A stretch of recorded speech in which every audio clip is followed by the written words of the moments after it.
My name is Deepak Shukla. I'm the founder of a multi-seven-figure marketing agency. And today we're going to be talking about what to do when people ghost you. So by the time you get through this 5 to 10 minute video, you're going to learn multiple strategies, one or several of which you're probably not engaging in when it comes to dealing with those who ghost you, don't reply, non-responder, send out a payment link, send a follow-up, try and schedule a follow-up meeting, all of the above, and you're not getting a response. What do you do in those circumstances? So first of all, I think it's really important to, number one, review all of your messages. So the often issue that you will have, and this is the thing that goes beyond the obvious, that I'm going to assume that you're already following up and you don't really know why they are ghosting you. Probably the problem is in the messaging that you're sending to begin with. So with that in mind, one of the things I absolutely advocate is that if you've got someone senior within your team, have them review the messages that you're sending. There's probably going to be something that you said or not said that hasn't quite convinced them.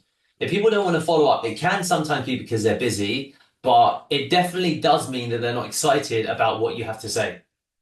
So that's always a golden rule you can stick by. If I'm interested in something and someone has interested me, then I am going to follow up at some stage. Now, ultimately, if it's just happening singularly, then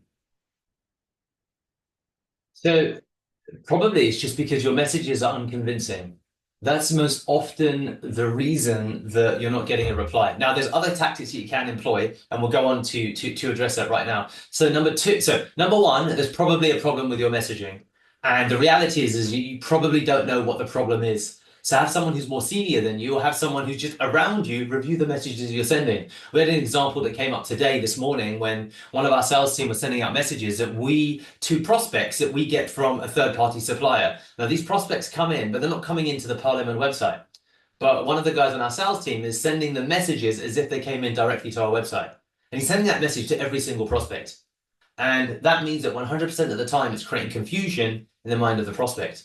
So that was something until he shared a screenshot for completely separate reasons, because I was looking to get a screenshot just to validate how quick the response time was, the concept of speed to lead. If a lead comes in, deals get closed or taken away within 15 minutes. So if you're not getting a 15-minute reply rate, then you're probably going to have lost that lead. And that really, to a degree, demonstrates a couple of things. So number one, it demonstrates that you don't know what you don't know when it comes to why prospects aren't replying, and probably there's a problem with your messaging. That's just one nefarious example, and I say it's nefarious because you're not aware of what your problem is. So share everything that you do and share it with those, especially if you have the fortune of having people around you that are more experienced. And even if you don't have people that are more experienced, there are sales groups. There are lots of places that you can ask for support and advice and get a whole stream of messaging. So we'll go on to a couple of other points that relate to that. So number two is speed to lead. What are your reply rates like?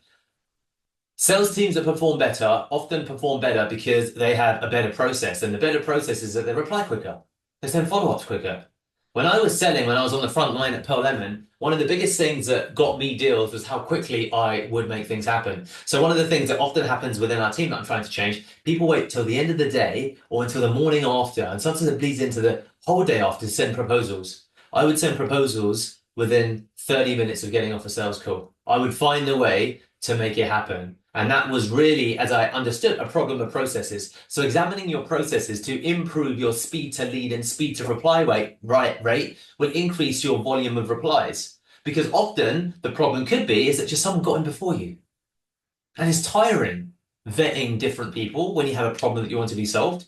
What often happens is people get ultimately inertia because it's the same. So you have a leaking pipe, or you need a cleaner, or you're looking for something. After you've spoken to a couple of providers, most people tend to give up. They're like, I'm just going to pick one from the first three people that reply to me the quickest. I'm not going to wait until the 10th person because the 10th person might be most effective. Most people aren't that long term in terms of thinking. So speed to lead is something you absolutely need to make sure that you are doing. And to even become aware of speed to lead, and this is point number three, are you analyzing the themes across all of the messages that you are not getting replies to? How long is the gap between the leads? What is it that you're saying? Is there a pattern? And if there's a pattern, have you tried to then A/B test and tweak it to try different things? But to be honest with you, asking someone improving speed to lead, identifying problems with your processes are really, really, for me, the bigger things when it comes to why prospects don't reply. Now, we'll go after that if we think about point four. Point four is that you can send us a funny GIF, a funny emoji, something that's quite funny, saying, oh, I miss you, or whatever it might be. There's a whole world of comical GIFs that you can use as a range. Point number five is just being honest. Say, dude, I feel like you're ghosting me. Did I do something wrong? If you're not interested, then that's completely cool. But I'd love to just understand where I'm at.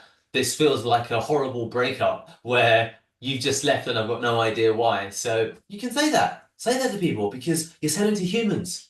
People will understand and be like, you know what, dude? Yeah, I thought I thought your reply was shitty, but I didn't give you the respect of telling you. But I appreciate you reaching out to me, so that's why I'm going to tell you now. So that can often be another strategy. Now, if you actually engage in any of these strategies, you will get an increased reply rate. You get an increased reply rate. So number one, you don't know what you don't know. So share your messaging with the people that are more senior to you because your messaging is probably shitty or there's something wrong with your messaging. You haven't probably qualified someone. Number two, speed to lead. How quickly are you actually replying? So for example, one of the other problems within our company is that we have a ultimately reporting structure, which means that so our reporting structure means that what happens currently for some of the sales reps in our team, another thing I'm trying to change, they wait until they get a report to then reply to the lead. So they're relying on a secondary source. So they're not going directly to the lead platform where we get our leads coming in and setting up notifications or logging in every 10 minutes to double check if a lead is coming in, and then being the first one to reply. So even that means that our speed to lead rates are shockingly bad because some of the team are waiting until ultimately the leads get reported before they action the lead. Also, of course, being comical, having a funny follow-up, and then just keep following up. It doesn't need to be that difficult. You just set scheduled reminders once a month, once every 2 weeks in your email, or if you're using Lem CRM, our tool, you can schedule reminders for when to ultimately send replies to people. And if you follow these methods, you will see an increase in your reply rates.